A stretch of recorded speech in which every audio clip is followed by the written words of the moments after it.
ഭൂമിലോകത്ത് നിന്ന് മരിച്ചു പിരിഞ്ഞതിന്റെ ശേഷം ഭൗമലോകവുമായി ഒരു ബന്ധവും മരണപ്പെട്ടു പോയവർക്കില്ല. മരിച്ചവരുമായി ഈ ലോകത്തിനൊരു ബന്ധവും ഇല്ല എന്ന് നമുക്ക് വിശ്വസിക്കാൻ സാധിക്കുകയില്ല. കണ്ടില്ലേ മഹാനായ മുത്തനബി സല്ലല്ലാഹു അലൈഹി വസല്ലം തങ്ങൾ എല്ലാ നിസ്കാരങ്ങളുടെയും അവസാനത്തിൽ അത്തഹയ്യാത്തിൽ നമ്മൾ പാരായണം ചെയ്യുന്നു.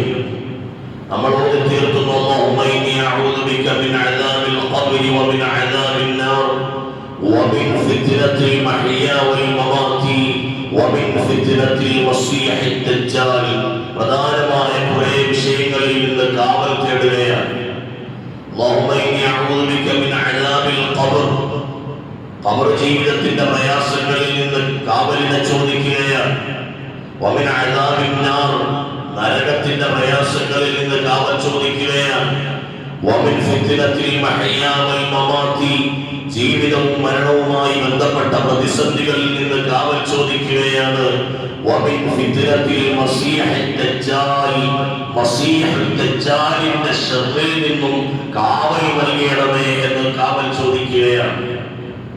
സത്യത്തിൽ നബി സല്ലല്ലാഹു അലൈഹി വസല്ലം തങ്ങൾ ഈ ദുആ പഠിപ്പിക്കുമ്പോൾ മുമ്പിൽ ഇരിക്കുന്ന സ്വഹാബിമാരോ അടുത്ത കാലക്കാരോ ഇന്നു വരെയുള്ളവരോ മസീഹുദ് ദജ്ജാലിനെ അനുഭവിക്കുന്നവരല്ല, കാണുന്നവരല്ല.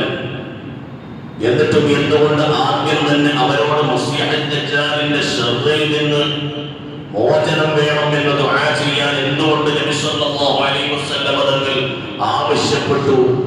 പ്രധാനപ്പെട്ട അതിന്റെ മറുപടിയിൽ ഇമാമുകൾ എഴുതുന്നു, ഭൂമി ലോകത്തേക്ക് മസീഹുദ് ദജ്ജാൽ പ്രത്യക്ഷപ്പെട്ടു കഴിഞ്ഞാൽ നൂറ്റാണ്ടുകൾക്ക് മുമ്പ് മരണപ്പെട്ടു പോയവരുടെ കബറകങ്ങളിൽ വരെ അവന്റെ സാന്നിധ്യം മൂലമുണ്ടാകുന്ന പ്രതിസന്ധികൾ, കബറിൽ കിടന്ന് മണ്ണിൽ നുരുമ്പിച്ചു പോയ മയ്യിത്തുകൾ വരെ ആ ബുദ്ധിമുട്ട് അനുഭവിക്കേണ്ടി വരും.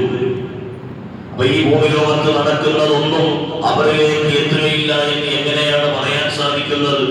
മസീഹുദ് ദജ്ജാലിന്റെ ഭൂമിലോകത്തെ ചലന നിശ്ചലനങ്ങളെയും അവനുണ്ടാക്കുന്ന ഫസാദുകളെയും അവൻ രൂപപ്പെടുത്തുന്ന കുഴപ്പങ്ങളെയും അവനിലൂടെ ഈ ലോകം അഭിമുഖീകരിക്കേണ്ടി വരുന്ന പ്രതിസന്ധികളുടെയും വലിപ്പവും ഗൗരവവും മണ്ണിൽ കരിമ്പായി മണ്ണായി അവശേഷിച്ചു പോയ ഒരു മയ്യിത്തിന് വരെ അഭിമുഖീകരിക്കേണ്ടി വരികയാണ്.